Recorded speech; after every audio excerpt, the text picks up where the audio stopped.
नमस्कार दोस्तों, मैं विकेश भारतीय खुशी और शांति के संदेश वाहक के तौर पर आपसे बात कर रहा हूँ। दोस्तों, हमारी खुशी और शांति के मार्ग में एक बहुत बड़ी बाधा है गरीबी। भारत अपने आप में एक विपुल जनसंख्या को अपने भीतर बसाता है और दुर्भाग्यपूर्ण स्थिति यह है कि हर तीसरा व्यक्ति आज भी गरीबी रेखा के नीचे जीवन जीता है। बहुत सारे लोग चाहते हैं कि वो अपने बूढ़े माँ बाप का इलाज करवा पाएं, लेकिन पैसों के अभाव में उनके माता पिता उस बीमारी से लड़ते लड़ते दम तोड़ देते हैं। बहुत सारे लोग चाहते हैं कि वो अपने बच्चों को अच्छे स्कूल में पढ़ा पाएं, लेकिन उनका सपना साकार नहीं हो पाता। बहुत सारे लोग कोशिश करते हैं कर्जे से मुक्ति प्राप्त करने के लिए, लेकिन वो अपनी कोशिश में नाकामयाब साबित होते हैं। जिस घर में गरीबी हो उस घर में खुशी नहीं रह सकती। खुशी के मार्ग में एक बहुत बड़ी बाधा है गरीबी। गोस्वामी तुलसीदास जी ने इसे दारुण दुख बताया। कई शास्त्रों में वर्णन मिलता है, सर्वे गुणा कांचनमपि आश्नन्ति, कि कंचन में सभी गुणों का निवास है। इसका मतलब है कि गरीबी से मुक्ति प्राप्त करने का कोई ना कोई प्रयास तो किया ही जाना चाहिए, और उस प्रयास में पहला कदम जो आप उठा सकते हैं, मैं आपसे निवेदन करना चाहता हूं, अगर आप गरीबी से मुक्ति प्राप्त करना चाहते हैं तो अपने घर के बच्चों को शिक्षित बनाने का संकल्प लीजिएगा। संकल्प लीजिएगा कि रूखी सूखी खाएंगे लेकिन बच्चों को जरूर पढ़ाएंगे। संकल्प लीजिएगा चाहे आपके जीवन में कितनी भी बाधाएं, कितनी भी परेशानियां, कितनी भी मुश्किलें, कितनी भी विपन्नता का सामना क्यों न करना पड़े आपको, चाहे आपको अपना सर्वस्व बेचना पड़े, लेकिन आप अपने बच्चों को पढ़ाइए। आपके बच्चे जब पढ़ लिख जाएंगे तो आपको उन कर्जों की बेड़ियों से, आपको ऋण की बेड़ियों से मुक्त कर देंगे। ऐसा मेरा विश्वास है। ऐसा अनेक बार इस धरा पर हुआ है। केवल शिक्षा में वह शक्ति है कि वह गरीबी की बेड़ियों को तोड़ देती है। इसलिए मेरा निवेदन आपसे, पहला निवेदन यही है कि आप शिक्षा को अपनाइए। अपने परिवार के बच्चों को पढ़ाई के प्रति लालयित कीजिए, आकर्षित कीजिए। यह मुश्किल होता है उन घरों के लिए जिन घरों में पैसे कम हैं। बचपन में ही काम धंधे पर भेज देना चाहते हैं, लेकिन इससे गरीबी कभी समाप्त नहीं होगी। आप उस गरीबी के दुष्चक्र से बाहर नहीं निकल पाएंगे। अगर आप इस दुष्चक्र से बाहर निकलना चाहते हैं तो बच्चों को स्कूल भेजिए पढ़ने के लिए और खुद मेहनत कीजिए। यह पहला कदम है अगर आप गरीबी से मुक्ति प्राप्त करना चाहते हैं। दूसरी बात जो मैं आपसे कहना चाहता हूं वो यह है, असंख्य लोग हैं जो सपने देखते हैं कि मेरे पास गाड़ी होगी, बंगला होगा, शोहरत होगी, धन होगा, बैंक बैलेंस होगा, लेकिन दुर्भाग्यपूर्ण स्थितियां हैं कि वो कर्म में विश्वास नहीं रखते। उनके सपने तो बड़े बड़े हैं, उनके पास शेख चिल्ली जैसी योजनाएं भी हैं, लेकिन कर्म करने की बात आती है तो कभी काम ही शुरू नहीं करते। और मैं ऐसे भी असंख्य लोगों को जानता हूं जो थोड़ी सी मुश्किल और बाधाओं का सामना करने पर अपने काम को बंद कर देते हैं। अगर आप गरीबी से मुक्ति प्राप्त करना चाहते हैं तो काम को बंद करने की बजाय काम को शुरू करने का हौसला कीजिए। इस जगत में अगर आपको गरीबी से कोई चीज मुक्ति प्राप्त करवा सकती है तो आपका कर्म है, आपका काम है। आपको अगर कभी रोजगार नहीं मिल रहा हो तो फ्री में, मुफ्त में अपनी सेवाएं दें, लेकिन काम करना बंद ना करें, काम करना जारी रखें। जब आप काम करना जारी रखते हैं तो आप अपने प्रति लोगों के मन में सद्भावना जागृत कर देते हैं। कब तक कोई मुफ्त में काम करवाएगा आपसे? उसका हृदय भी पिघलेगा। निसंदेह आपका मूल्यांकन करेगा, उचित मूल्य आपको मिलेगा, और जब आपको उचित मूल्य मिलेगा तो आप गरीबी की बेड़ियों को झटके में तोड़ देंगे। इसलिए हाथ पर हाथ धरकर बैठकर चिंता करने से गरीबी समाप्त नहीं होगी। इन हाथों से काम करने से गरीबी समाप्त होगी। चाहे कुछ भी मिले, बड़ा नहीं तो छोटा सही, अपने मन का नहीं तो किसी और के मन का सही, आप काम करें, और काम करने से ही आप गरीबी की रेखाओं से बाहर निकल पाएंगे। तीसरी बात जो मैं कहना चाहता हूं वो ये कहना चाहता हूं कि कर्ज मुक्त होने का लक्ष्य बनाइए।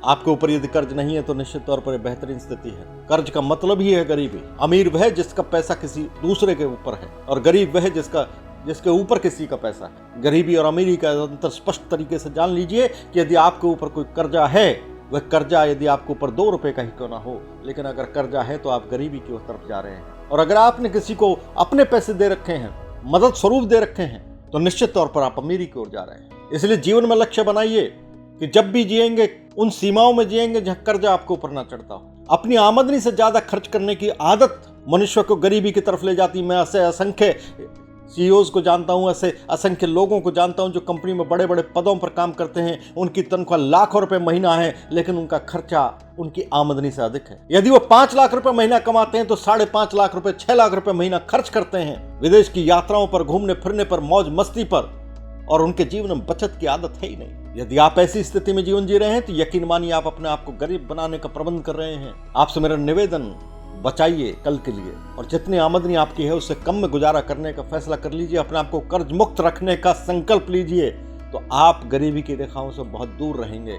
सदैव अपने बारे में अच्छा महसूस करेंगे। आपके मन में खुशी की लहरें हिलोर मारेंगी। आपकी जेब में जब कुछ पैसे होते हैं तो निश्चित तौर पर, आपके बैंक के अकाउंट में जब कुछ बैलेंस होता है तो निश्चित तौर पर हर्ष की अनुभूति होती है, मन में शांति का अनुभव होता है। और खुशी और शांति के लिए अगर आप कुछ प्रयास करना चाहते हैं तो यही प्रयास कीजिए कि आप अपनी आमदनी के स्रोत के भीतर, अपनी आमदनी की रेखाओं के भीतर अपने महीने के बजट को सेट कीजिए। चौथी बात जो मैं कहना चाहता हूं वह यह है साहब कि अगर गरीबी आती है और जाती है तो निश्चित तौर पर टेम्परेरी है, लेकिन ये स्थायी हो जाती है तब जब हमारी नीयत खराब हो जाती है। वे लोग जो अपनी नीयत को खराब कर लेते हैं, वे लोग जो किसी से लेना तो जानते हैं लेकिन वापस देना नहीं जानते, वे लोग जो छल कपट और फरेब से संपत्ति के बड़े बड़े महल खड़े कर देना चाहते हैं, वे अपने आप को परमानेंट गरीब बनाने का प्रयास कर रहे हैं। वे जन्म जन्मांतर तक किसी का पैसा वापस लौटाते रहेंगे, जन्म जन्मांतर तक गरीब बने रहेंगे। इसलिए मैं आपसे निवेदन करना चाहता हूँ, ऐसी भूल कदापि ना कीजिएगा। अगर आप अमीर बनना चाहते हैं तो स्वीकार कीजिए कि आपके ऊपर जो कर्जा है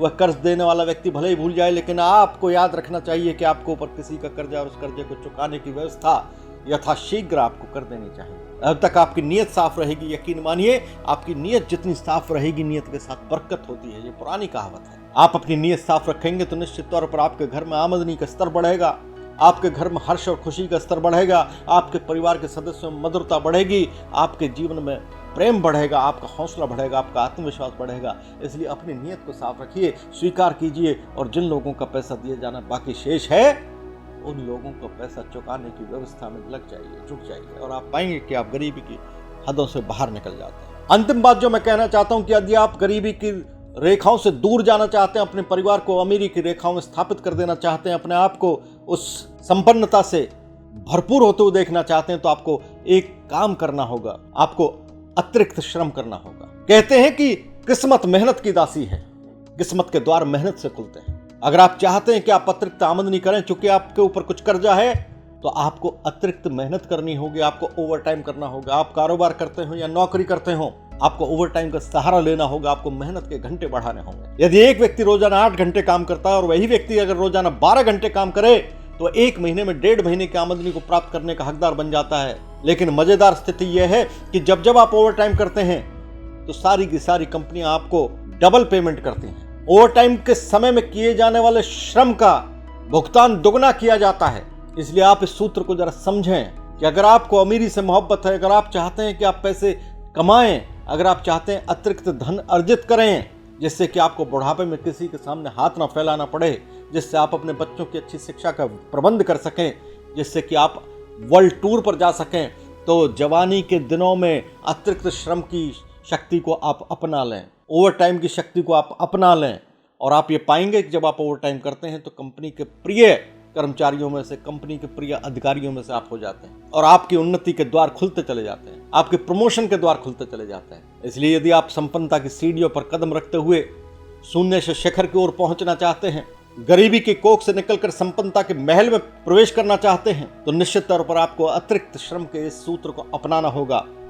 इसी के साथ मैं विकेश भारती अपनी वाणी को विराम देता हूं। आपसे निवेदन करना चाहता हूं, नेगेटिव विचारों से लड़ेंगे, पॉजिटिव किताबें रोजाना पढ़ेंगे। मेरी लिखी हुई किताबें आपके घर में होनी चाहिए। घर घर में पुस्तकालय स्थापित होगा तो हम डिप्रेशन को दूर भगा पाएंगे, हिंदुस्तान की स्थिति को बदल पाएंगे। हम भारत को दुनिया का सबसे खुशहाल देश देखना चाहते हैं। इस यज्ञ में यदि आप आहुति डालना चाहें तो आप हमारी वेबसाइट पर जाकर इन किताबों को ऑर्डर जरूर करें। अगली वीडियो के साथ आपसे फिर मिलूंगा, तब तक के लिए विकेश भारती को दीजिए इजाजत। Fearless.